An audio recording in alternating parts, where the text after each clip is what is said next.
ಎಲ್ಲ ಒಂದು SLC ವಿದ್ಯಾರ್ಥಿಗಳಿಗೆ ಟ್ರೂತ್ ಸಿಕ್ PCL ಚಾನಲ್ಗೆ ಸ್ವಾಗತ. ನಾನು ಚೇತನ್ ಸಿಕೆ. ತುಂಬಾ ಜನ ಕೇಳ್ತಾ ಇದ್ರಿ SLC ಎಕ್ಸಾಮ್ 3ಗೆ ಪಾಸಿಂಗ್ ಪ್ಯಾಕೇಜ್ ಬೇಕು, ಸ್ಕೋರಿಂಗ್ ಪ್ಯಾಕೇಜ್ ಬೇಕು ಅಂತ. ಇವತ್ತಿನ ಈ ನಿಮಗೆ SLC ಎಕ್ಸಾಮ್ 3ಗೆ ಗಣಿತ ವಿಷಯದ ಪಾಸಿಂಗ್ ಪ್ಯಾಕೇಜ್ ನ ನೋಡೋಣ. ಈ ಒಂದು ಪಾಸಿಂಗ್ ಪ್ಯಾಕೇಜ್ ಮಾತ್ರವಲ್ಲ, ಸ್ಕೋರಿಂಗ್ ಪ್ಯಾಕೇಜ್ ಕೂಡ.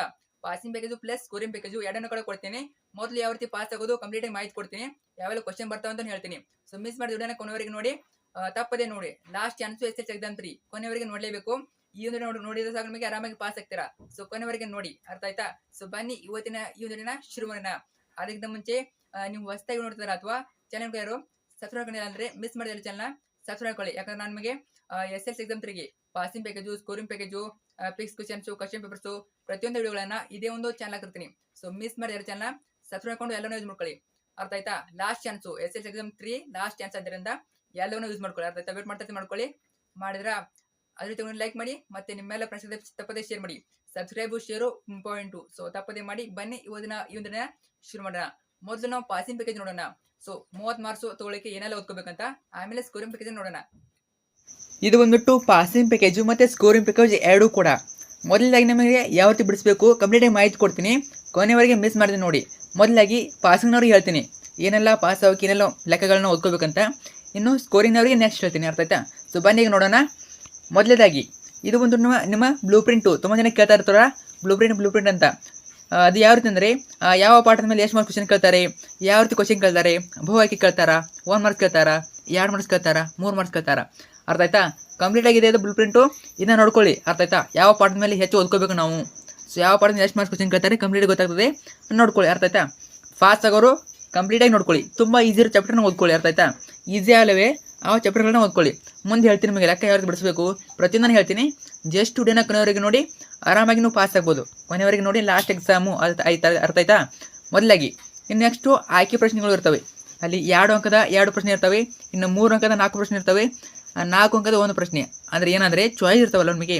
ಏನೋ ಒಂದು ಕ್ವಶನ್ ಇರ್ತದೆ, ಅದಕ್ಕೆ ಇನ್ನೊಂದು ಚಾಯ್ಸ್ ಇರ್ತದೆ, ಅದಕ್ಕೆ ಆಯ್ಕೆ ಪ್ರಶ್ನೆಗಳು ಇರ್ತವೆ. ಅರ್ಥ ಆಯ್ತಾ? ಇನ್ನು ನೆಕ್ಸ್ಟು ತುಂಬ ಕೇಳ್ತಿರ್ತಾರೆ ಕ್ವಶನ್ ಪೇಪರ್ ಯಾವ್ದು ಇರ್ತದೆ ಅಂತ. ನೋಡಿದ್ರ ಬಗ್ಗೆ ಮಾಹಿತಿ ಕೊಡೋದಾದ್ರೆ ಸುಲಭ 24 ಮಾರ್ಕ್ಸ್ ಇರ್ತವೆ. ಇನ್ನು ಸಾಮಾನ್ಯ 40 ಮಾರ್ಕ್ಸು, ಇನ್ನು ಕಠಿಣ 16 ಮಾರ್ಕ್ಸ್ ಇರ್ತದೆ. ಅರ್ಥ ಆಯ್ತಾ? ಆಲ್ಮೋಸ್ಟು ಎಲ್ಲವೂ ಸುಲಭ ಇರ್ತವೆ. ಜಸ್ಟ್ 16 ಮಾರ್ಕ್ಸ್ ಕಠಿಣ. ಅರ್ಥ ಆಯ್ತಾ? ಮುಂದೆ ಹೇಳ್ತೀನಿ ನಿಮಗೆ. ಆರಾಮಾಗಿ ನೀವು 64 + 20 84 ಅಂಕಗಳನ್ನು ಸುಲಭವಾಗಿ ಪಡೆಯಬಹುದು. ಅರ್ಥ ಆಯ್ತಾ?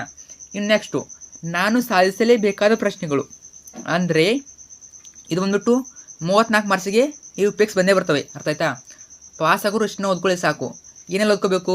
ವೃತ್ತದ ಮೇಲಿನ ಪ್ರಮೇಯ ಆಗಿರ್ಬೋದು, ತ್ರಿಭುಜದ ಮೇಲಿನ ಪ್ರಮೇಯ, ಮಸ ಲಸ, ಭಾಗಲಬ್ಧ ಸಂಖ್ಯೆ, ಮತ್ತು ಬಹುಪದೋಕ್ತಿ, ಅದೇ ರೀತಿ 2 ಅಕ್ಷರ X ಮತ್ತು Y ಬೆಲೆ ಕಂಡುಹಿಡಿಯೋದು, ವರ್ಗ ಸಮೀಕರಣ ಬಿಡಿಸುವುದು, ವರ್ಗ ಸಮೀಕರಣ ಮೂಲ ಸ್ವಭಾವ, ಸಮಾಂತರ ಶ್ರೇಣಿಯ ಪದ ಅಥವಾ ಮೊತ್ತ, ದೂರ ಅಥವಾ ಭಾಗ ಪ್ರಮಾಣ ಕಂಡುಹಿಡಿಯೋದು, ಸರಾಸರಿ, ಮಧ್ಯಾಂಕ ಅಥವಾ ಬಹುಲಕ, ಇನ್ನು ಸಾಮಾನ್ಯತೆ ಪರಿಕಲ್ಪನೆ. ಸೊ ಇಷ್ಟನ್ನು ಓದ್ಕೊಂಡ್ರೆ ಸಾಕು ನಮಗೆ 34 ಮಾರ್ಕ್ಸು ಫಿಕ್ಸ್ ಬರ್ತವೆ. ಮುಂದೆ ಕೂಡ ನಿಮಗೆ ಹೇಳ್ತೀನಿ ಯಾವುದು ಕ್ವಶನ್ ಕೇಳ್ತಾರೆ ಅಂತ. ಜಸ್ಟ್ ಕೊನೆವರೆಗೆ ನೋಡಿ. ಆಮೇಲೆ ನಾನು ಸಾಧಿಸಬೇಕಾದ ಪ್ರಶ್ನೆಗಳು ಎಲ್ಲ ಸ್ಕೋರ್ ಮಾಡ್ಕೊಂಡು ಗೊತ್ತೀರಾ ಅವರು ಇವನು ಓದ್ಕೋಬೋದು. ಅರ್ಥ ಆಯ್ತಾ? ಸ್ವಲ್ಪ ಟಫ್ ಇರ್ತವೆ, ಅಷ್ಟೊಂದು ಟಫ್ ಇರೋದಿಲ್ಲ. ಬಟ್ 30 ಮಾರ್ಕ್ಸಿಗೆ ಸ್ವಲ್ಪ ಮೀಡಿಯಮ್ ಆಗಿರ್ತವೆ. ಅರ್ಥ ಆಯ್ತಾ? ಪಾಸಿನವರು ಇಷ್ಟು ಓದ್ಕೊಳ್ಳಿ ಸಾಕು. ಅರ್ಥ ಆಯ್ತಾ? ಇಷ್ಟೇ ಓದ್ಕೊಳ್ಳಿ, ಆರಾಮಾಗಿ ನೀವು ಪಾಸ್ ಆಗ್ಬೋದು. ಇನ್ನು ನೆಕ್ಸ್ಟ್ ಹೋಗೋಣ. ಪ್ರತಿಯೊಂದಾಗಿ ಹೇಳ್ತಾ ಹೋಗ್ತೀನಿ. ತುಂಬ ಜನ PDF ಅಂತ ಕೇಳ್ತಾ ಇದ್ದಾರೆ. PDF ನಾನು ಒಂದು ಟೆಲಿಗ್ರಾಮ್ ಗ್ರೂಪಲ್ಲಿ ಹಾಕಿರ್ತೀನಿ. ಈಗಲೇ ಚಾನಲ್ ಹಾಕಿರ್ತೀನಿ, ಟೆಲಿಗ್ರಾಮ್ ಗ್ರೂಪಲ್ಲಿ ಹಾಕಿರ್ತೀನಿ. ಅರ್ಥ ಆಯ್ತಾ? ಹೋಗಿಬಿಟ್ಟು ನೋಡ್ಕೊಳ್ಳಿ, ಅಲ್ಲಿಂದ ಡೌನ್ ಮಾಡ್ಕೊಳ್ಳಿ. ಅರ್ಥ ಆಯ್ತಾ? ಇನ್ನು ನೆಕ್ಸ್ಟು ಇಲ್ಲಿಂದ ನಾವು ಲೆಕ್ಕಗಳನ್ನ ಸ್ಟಾರ್ಟ್ ಮಾಡೋಣ. ನಿಮಗೆ ಮಸ ಲಸ ಕಂಡುಹಿಡಿದು ಕ್ವಶನ್ ಕೇಳ್ತಾರೆ 1 ಮಾರ್ಕ್ಸಿಗೆ. ತುಂಬಾ ಈಸಿ ಕ್ವಶನ್ನು. ಹೇಳ್ತೀನಿ ನೋಡಿ ಯಾವ ರೀತಿ ಅಂತ. 5005 ಅವಿಭಾಜ್ಯ ಅಪವರ್ತನಗಳ ಗುಣಲಬ್ಧವಾಗಿ ವ್ಯಕ್ತಪಡಿಸಿ. ಇಲ್ಲಿ 5005 ಬರ್ಕೊಳ್ಳೋದು. ಆಮೇಲೆ 5005 ಯಾವ ಮಗ್ಗಿಯಿಂದ ನಾವು ಭಾಗಾಕಾರ ಮಾಡ್ಬೋದು? 5ರಿಂದ ಮಾಡ್ಬೋದು.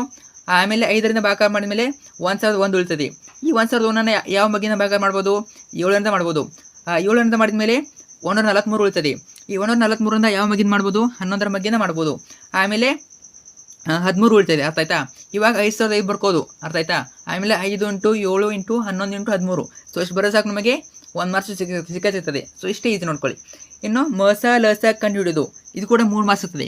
ಇದನ್ನ ಯಾವ ರೀತಿ ಬಿಡಿಸೋದಂದರೆ 75 ಮತ್ತು 135 ಲಸ ಮತ್ತು ಮಸವನ್ನು ಅವಿಭಾಜ್ಯ ಅಪವರ್ತನದಿಂದ ಕಂಡುಹಿಡಿಯಿರಿ. ಮೊದಲು ಬರ್ಕೋಬೇಕು. 75 ಒಂದು ಕಡೆ ಬರ್ಕೊಳ್ಳಿ. ಇನ್ನು 135 ಒಂದು ಕಡೆ ಬರ್ಕೊಳ್ಳಿ. ಮೊದಲಾಗಿ ಆ 75 ಯಾವ ಮಗ್ಗಿಯಿಂದ ಭಾಗಾಕಾರ ಮಾಡ್ಬೋದು? ಅರ್ಥ ಆಯ್ತಾ? ಯಾವ ಮಗ್ಗಿಂದ ಭಾಗಾಕಾರ ಮಾಡ್ಬೋದು? 5ರಿಂದ ಮಾಡ್ಬೋದು. ಅಂದರೆ 5 × 5. ಅರ್ಥ ಆಯ್ತಾ? ಅಲ್ಲಿ 7 ಇದೆ, ಇನ್ನೂ 2 ಉಳಿತು. ಆವಾಗ 25 ಆಯಿತು.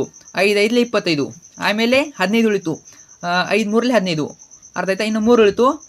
ಮೂರರ ಬಗ್ಗಿಂದ ಭಾಗಿಸ್ಬೋದು. 3 3 ನಮಗೆ ಎಷ್ಟು ಸಿಗ್ತೀಗ 5 5 3 ಸಿಕ್ತು. ಅರ್ಥ ಆಯ್ತಾ? ಸೊ ಮುಂದೆ ಹೇಳ್ತೀನಿ, ಅದನ್ನ ನೆನ್ಪಿಟ್ಕೊಳ್ಳಿ. ಆಮೇಲೆ 135 ಕೂಡ ಸೇಮ್ ಅದೇ ರೀತಿ. ಆಮೇಲೆ ಎ ಅಂತ ಬರ್ಕೊಳ್ಳೋದು, ಬಿ ಅಂತ ಬರ್ಕೊಳ್ಳೋದು. ಎ = 75 ಬರೆಯೋದು ಮತ್ತು ಬಿ = 135 ಬರೆಯೋದು. ಈಗಲೇ ನಾವು ಮಾಡಿದ್ವಲ್ಲ 75 ಇರೋದು ಎಷ್ಟು ಸಂಖ್ಯೆ ನೋಡ್ಕೋಬೇಕು. 3 ಸಂಖ್ಯೆ ಒಂದಿದೆ, ಆದ್ದರಿಂದ 3 ಮೇಲೆ 1 ಬರಬೇಕು. ಅರ್ಥ ಆಯ್ತಾ? ನಿಮಗೆ ಈಸಿ ಇಲ್ಲ ಅಂತ ಈಸಿಯಾಗಿ ಹೇಳ್ಕೊಡ್ತೀನಿ. ಇನ್ನು 5 ಎಷ್ಟುವೆ 2 ಇಲ್ವಾ? ಸೊ 5 ಮೇಲೆ 2 ಬರಬೇಕು. ಸೊ ಇಷ್ಟೇ ಈಸಿ ನೋಡಿ. ಆಮೇಲೆ ಬಿನೂ ಕೂಡ ಅದೇ ರೀತಿ 135 ಎಷ್ಟುವೆ 3ಗಳು 3ವೆ, ಅದರಿಂದ 3 ಬರ್ತಿದ್ವಿ ತಲೆ ಮೇಲೆ. ಇನ್ನು 5 ಎಷ್ಟಿದೆ 1 ಇದೆ, ಸೊ ಅದರಿಂದ ತಲೆ ಮೇಲೆ 1 ಬರ್ತಿದ್ವಿ. ಅರ್ಥ ಆಯ್ತಾ? ಅದು ಘಾತಾಂಕ ಆಗ್ತದೆ. ನಾನು ನಿಮಗೆ ಈಸಿಯಾಗಿ ಅರ್ಥ ಆಗಿಲ್ಲ ಅಂತ ಸ್ವಲ್ಪ ನಿಮಗೆ ಮಾತಾಡೋ ಭಾಷೆನೇ ಹೇಳ್ತಿರ್ತೇನೆ. ಅರ್ಥ ಆಯ್ತಾ? ಇನ್ನು H = ಮಸ, L = ಲಸ. ಇದು ಕೂಡ ಸೇಮು. ಸೊ 15 ಬಂದಿದೆ. ಇಲ್ಲಿ ಯಾವ ರೀತಿ ಬಿಡಿಸ್ಬೇಕಂದ್ರೆ ಮಸ 3 ಘಾತಾಂಕ 1 × 5 ಘಾತಾಂಕ 1 ಬರ್ತದೆ. ಅಂದರೆ 3 3 9. ಅರ್ಥ ಆಯ್ತಾ? 3 3 9. ಇನ್ನು 5 5 5 25. ಅರ್ಥ ಆಯ್ತಾ? ಸೊ ಇದೇ ರೀತಿ 3 1 3, ಇನ್ನು 5 1 5. 5 × 3 ಎಷ್ಟಾಗ್ತದೆ 15 ಆಗ್ತದೆ. ಸೊ ಅದೇ ರೀತಿ ಲೆಸ್ಸನ್ನು ಸೇಮು. ಇಲ್ಲಿ 3 × 3 × 3 ಬರ್ತದೆ. ಅವಾಗ 3 3 9 9 3 27 ಆಯಿತು. ಅದೇ ರೀತಿ 5 × 5 ಬರ್ತದೆ. ಅರ್ಥ ಆಯ್ತಾ? 5 5 25. 25 × 27 675 ಬರ್ತದೆ. ನಾನಿಲ್ಲಿ ಬರೆಯೋಕ್ಕಾಗೋದಿಲ್ಲ, ನಿಮಗೆ ಬರೆದು ಹೇಳಬೇಕಂದ್ರೆ ಈಸಿ ಆಗ್ತಿತ್ತು. ಬುಕ್ಕಲ್ಲಿ ಲೆಕ್ಕ ಮಾಡಿ. ಅರ್ಥ ಆಯ್ತಾ? ಸೊ ಅಷ್ಟೇ ನೋಡಿ. ಇನ್ನು ನೆಕ್ಸ್ಟು ಮಸ ಲಸ ಮೇಲೆ ಮತ್ತೆ ಬೇರೆ ಕ್ವಶನ್ ಕೇಳ್ತಾರೆ. ಯಾವ ರೀತಿ ಕೇಳ್ಬೋದು? 72 ಮತ್ತು 120ರ ಮಸ 24 ಆದರೆ ಅವುಗಳ ಲಸ ಬರೆಯಿರಿ. 2 ಮಾರ್ಕ್ಸಿಗೆ ಕೇಳಿದರೆ ಯಾವ ರೀತಿ ಕಂಡುಹಿಡೋದು?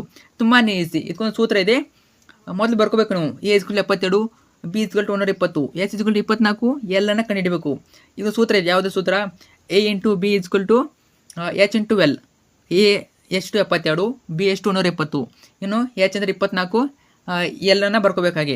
ಅವಾಗ L ಈಚೆ ಕಡೆ ಬರ್ತದೆ. 72 × 120 ಆಗ್ತದೆ, / 24 ಆಗ್ತದೆ. ಸೊ ಅವಾಗ 72 × 120 ಮಾಡಿದ ಮೇಲೆ ಮತ್ತೊಂದು ಸಂಖ್ಯೆ ಬರ್ತದೆ. ಅದನ್ನು 24 ಡಿವೈಡ್ ಮಾಡಿದಾಗ ಅಂದರೆ ಭಾಗಾಕಾರ ಮಾಡಿದಾಗ 360 ಬರ್ತದೆ. ಸೊ ಇಷ್ಟೇ ಈಸಿ ನೋಡ್ಕೊಳ್ಳಿ. ಎಪಿಎಕ್ಸ್ ಕ್ವಶನ್ ಕೇಳ್ತಾರೆ. ಇನ್ನು 2 ಮಾರ್ಕ್ಸಿಗೆ ಮತ್ತು 3 ಮಾರ್ಕ್ಸಿಗೆ ನಿಮಗೆ ಈ ರೀತಿ ಕ್ವಶನ್ ಕೇಳ್ತಾರೆ. ಭಾಗಲಬ್ಧ ಸಂಖ್ಯೆ ಸಾಧಿಸಿ ಕೇಳ್ತಾರೆ. ಮೇಲೆ ಗೊತ್ತೇನೆ ಯಾವೆಲ್ಲವೇ ಅನ್ನೋ ಖಂಡಿತ ನೋಡ್ಕೊಳ್ಳಿ. ಅರ್ಥ ಆಯ್ತಾ? ಸೊ ಪಿಕ್ಸು 2 ಮಾರ್ಕ್ಸಿಗೆ 1 ಬರ್ತದೆ ಅಥವಾ 3 ಮಾರ್ಕ್ಸಿಗೆ ಬರ್ತದೆ. ಸೇಮು ಇಷ್ಟೇ ಬೈಪೇಟ್ ತೊಗೊಂಡು ಹೋಗಿ ಇದನ್ನೇ ಬರೀರಿ. ಅಲ್ಲಿ ಏನು ಲೆಕ್ಕ ಮಾಡಿರೋದಿಲ್ಲ. ಎಷ್ಟು ನಂಬರ್ ಕೊಡ್ತಾರೆ ಅದನ್ನ ಬೈಪೇಟ್ ತೊಗೊಂಡು ಹೋಗಿ ಯಾವ ರೀತಿ ಬಿಡಿಸ್ಬೇಕಂತ. ಸೊ ನೋಡಿ, ಈ ರೀತಿ ಬಿಡಿಸ್ಬೇಕು. ಇನ್ನು 3 ಮಾರ್ಕ್ಸಿಗೆ ಕೇಳ್ತಾರೆ ನಿಮಗೆ. √3 ಕೇಳ್ಬೋದು, √5 ಕೇಳ್ಬೋದು, √2 ಕೇಳ್ಬೋದು. ಆಲ್ಮೋಸ್ಟು ಎಕ್ಸಾಮ್ 1 ಎಕ್ಸಾಮ್ 2 ಕ್ವಶನ್ ಬಿಟ್ಟು ಉಳಿದ ಕ್ವಶನ್ನ ಓದ್ಕೊಳ್ಳಿ, ಹೆಚ್ಚು ಓದ್ಕೊಳ್ಳಿ. ಅವನು ಕೂಡ ಓದ್ಕೊಳ್ಳಿ, ಅವು ಕೂಡ ಬರ್ಬೋದು, ರಿಪೀಟ್ ಆಗ್ಬೋದು. ಅರ್ಥ ಆಯ್ತಾ? ಇದು 3 ಮಾರ್ಕ್ಸ್ ಇರ್ತದೆ, ನೋಡ್ಕೊಳ್ಳಿ. ಇನ್ನು ನೆಕ್ಸ್ಟು ರೇಖಾತ್ಮಕ ಜೋಡಿಗಳನ್ನು ಬಿಡಿಸುವುದು. ಎಕ್ಸ್ನ ವಾಯ ಮೇಲೆ ಕಂಡುಹಿಡಿದು ನೋಡಿ. ಅವ್ರು ಯಾವ ವಿಧಾನ ಕೊಡ್ಬೋದು? ಅವರು ಈ ರೀತಿ ಕೊಡ್ತಾರೆ ನಿಮಗೆ. ರೇಖಾತ್ಮಕ ಜೋಡಿಗಳನ್ನು ಬಿಡಿಸಿ ಅಂತ ಕೊಡ್ತಾರೆ. ನಿಮಗೆ ಆಪ್ಷನ್ ಇರ್ತವೆ. ನೀವು ವಾದಿಸುವ ವಿಧಾನ ಬಿಡಿಸ್ಬೋದು, ಆದೇಶಿಸುವ ವಿಧಾನ ಬಿಡಿಸ್ಬೋದು. ಇಲ್ಲಿ ನಾನು ನಿಮಗೆ ಆದೇಶಿಸುವುದು ತುಂಬಾ ಈಸಿ. ಆದೇಶಿಸುವ ವಿಧಾನ ತುಂಬಾ ಈಸಿ. ಇಷ್ಟೇ ನೋಡಿ. ಸೊ ಇಲ್ಲಿ ಬರ್ಕೊಳ್ಳಿ, ಅವ್ರಿಗೆ ಕೊಟ್ಟಿದ್ದಾರೆ. ಅದನ್ನ ಉಲ್ಟಾ ಮಲ್ಟಿಪ್ಲೈ ಮಾಡೋದು. ಅರ್ಥ ಆಯ್ತಾ? ಇಲ್ಲಿ 1ನೇ ರೇಖಾತ್ಮಕ ಜೋಡಿ ಅದು 2ನೇದು ಬರ್ಕೋಬೇಕು. 1ನೇ ಅಕ್ಷರ ನೋಡ್ಕೋಬೇಕು. ಅಲ್ಲಿ 3 ಇದೆ, 2 ಇದೆ. ಅದನ್ನ ಮಲ್ಟಿಪ್ಲೈ ಮಾಡಬೇಕು, ಅಂದರೆ ಕ್ರಾಸ್ ಆಗಿ ಮಲ್ಟಿಪ್ಲೈ ಮಾಡಬೇಕು. 3ನ ಕೆಳಗಡೆ ಬರೋದು, 2ನ ಮೇಲ್ಗಡೆಗೆ ಬರೋದು. ಅವಾಗ ಏನು ಬರ್ತದೆ? ಮತ್ತೊಂದು ಸಮೀಕರಣ ಬರ್ತದೆ. ಅರ್ಥ ಆಯ್ತಾ? ಯಾವ್ದು ಬಂತು? 6x + 8y = 29 ಮತ್ತು 6x - 6y = 6 ಬಂತು. ಆವಾಗ 6x ಕ್ಯಾನ್ಸಲ್ ಆಗ್ತದೆ. ಆಮೇಲೆ ಪ್ಲಸ್ಸು ಮೈನಸ್ ಇದೆ. ಅರ್ಥ ಆಯ್ತಾ? ಪ್ಲಸ್ಸು ಮೈನಸ್ ಇದೆ. ಪ್ಲಸ್ಸು ಮೈನಸ್ ಏನಾಗ್ತದೆ? ಪ್ಲಸ್ ಆಗ್ತದೆ. ಅವಾಗ 8 + 6 ಎಷ್ಟು? 14 ಆಯಿತು. ಆಮೇಲೆ 20 - 6 ಎಷ್ಟಾಗಿದೆ? 14 ಆಯಿತು. ಸೊ ಈಗ ವಾಯಿನ ಬೆಲೆ 14 × 14 ಮಾಡಿದರೆ 1 ಉಳಿತು. ಆದ್ದರಿಂದ ವಾಯಿನ ಬೆಲೆ 1. ಅರ್ಥ ಆಯ್ತಾ? ತುಂಬಾ ಈಸಿ, ವೆರಿ ಈಸಿ. ಇಲ್ಲಿ ವಾಯಿದ ಬೆಲೆ ಸಿಕ್ತು ನಮಗೆ. ಈ ವಾಯಿನ ಬೆಲೆಯನ್ನು ಯಾವುದಾದ್ರು ಸಮೀಕರಣದಲ್ಲಿ ಹಾಕ್ಬೋದು ನಾವು. 1ನೇದರಲ್ಲಿ ಹಾಕಿ, 2ನೇದರಲ್ಲಿ ಹಾಕಿ. ನಾನು 1ನೇದು ತಗೋತೇನೆ. ಈಗ 3x + y 4y = 10 ಇದೆ. ಸೊ ಇದರಲ್ಲಿ ನಾವು ವಾಯಿನ ಬೆಲೆ ಹಾಕ್ತೀವಿ. 3x + 4 × 1 = 10. ಅವಾಗ 3x ಅಂದರೆ 10 - 4 ಆಗ್ತದೆ. ಅರ್ಥ ಆಯ್ತಾ? 10ರಲ್ಲಿ 4 ತೆಗೆದಷ್ಟು 6. ಅವಾಗ 6 3 ಮಾಡಿದರೆ 2 ಬರ್ತದೆ. ಆದ್ದರಿಂದ ಎಕ್ಸ್ನ ಬೆಲೆ 2, ಎಕ್ಸ್ನ ಬೆಲೆ 2, ವೈನ ಬೆಲೆ 1.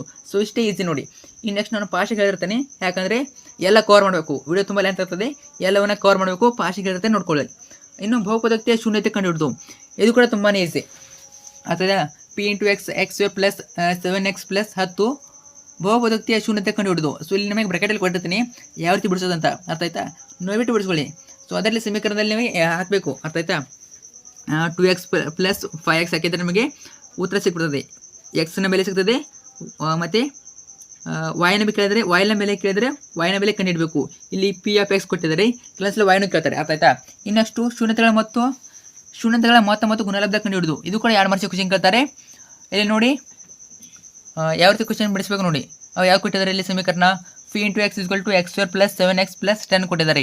ಇದೇ ರೀತಿ ಕ್ವಶನ್ ಕೇಳ್ತಾರೆ. ಅಲ್ಲಿ 10ದಲ್ಲಿ 11 ಮಾಡ್ಬೋದು, 12 ಮಾಡ್ಬೋದು, ಸ್ವಲ್ಪ ಚೇಂಜ್ ಮಾಡ್ತಾರೆ, ಆದರೆ ಲೆಕ್ಕ ಸೇಮ್ ಇರ್ತದೆ, ಅರ್ಥ ಆಯ್ತಾ. ನೋಡ್ಕೊಳ್ಳಿ ಯಾವ್ದು ಬಿಡಿಸ್ಬೇಕಂತ, ವಿತ್ ಆನ್ಸರ್ ಇವೆ ನೋಡ್ಕೊಳ್ಳಿ. ಇನ್ನು ವರ್ಗ ಸಮೀಕರಣದ ಮೂಲ ಸ್ವಭಾವವನ್ನು ವಿಶ್ಲೇಷಿಸಿ ಇದು ಕೂಡ 2 ಮಾರ್ಕ್ಸ್ ಕ್ವಶನ್ ಕೇಳ್ತಾರೆ, ಅರ್ಥ ಆಯ್ತಾ. ತುಂಬಾ ಈಸಿ ಇದು ಕೂಡ, ಅರ್ಥ ಆಯ್ತಾ. ಇನ್ನು ನೆಕ್ಸ್ಟು ನಿಮಗೆ ವೃತ್ತದ ಮೇಲಿನ ಪ್ರಮೇಯ ಕೇಳ್ತಾರೆ, 3 ಮಾರ್ಕ್ಸ್ ಪ್ರಮೇಯನ ಕೇಳ್ತಾರೆ. ಪ್ರಮೇಯ ತುಂಬಾ ಈಸಿ ನಿಮಗೆ. ವೃತ್ತದ ಮೇಲಿನ 2 ಪ್ರಮೇಯಗಳಲ್ಲಿ ಒಂದು ಪ್ರಮೇಯ ಕೇಳ್ತಾರೆ, ಅರ್ಥ ಆಯ್ತಾ.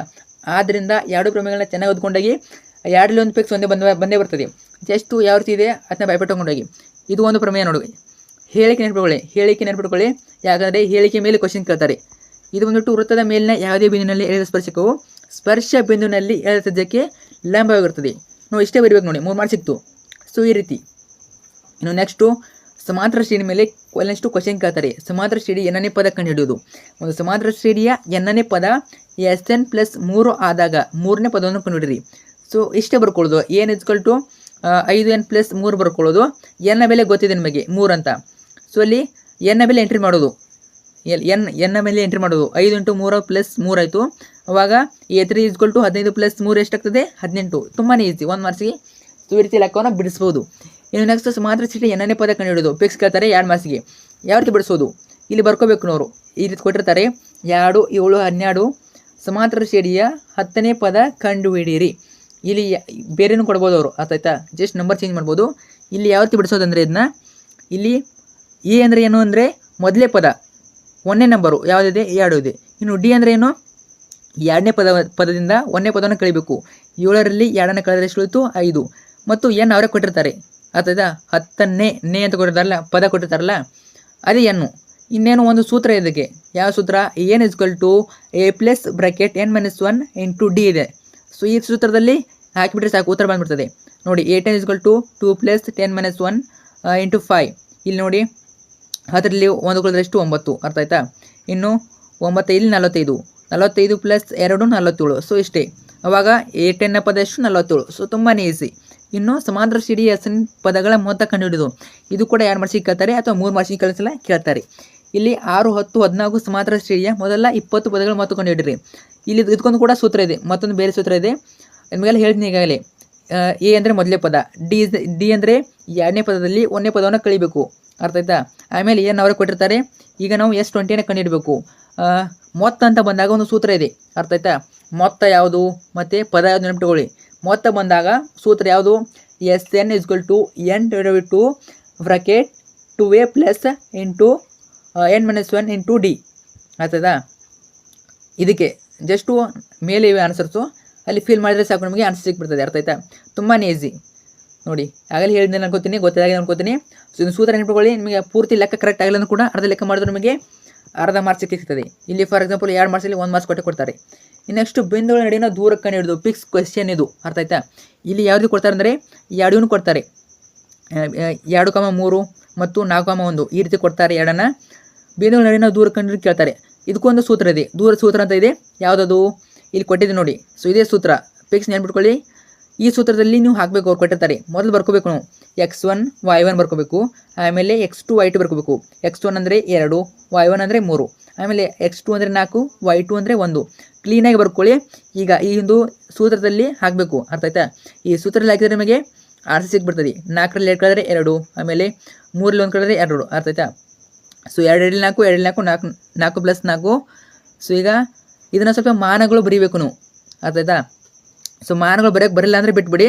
ಆಲ್ಮೋಸ್ಟ್ 1.5 ಅಂಕ ಅಂತೂ ಕೊಡ್ತಾರೆ, ಅರ್ಥ ಆಯ್ತಾ. ಮಾನಗಳು ಬರಲ್ಲ ಅಂದರೆ ಬಿಡಿ, ಬಂದರೆ ಬರೀರಿ. ಇನ್ನು ನೆಕ್ಸ್ಟು ಭಾಗ ಪ್ರಮಾಣ ಕಂಡುಹಿಡಿದು ಇದನ್ನು ಕೂಡ ಕೇಳ್ತಾರೆ, ಪಿಕ್ಸ್ ಕೇಳ್ತಾರೆ 2 ಮಾರ್ಕ್ಸಿಗೆ.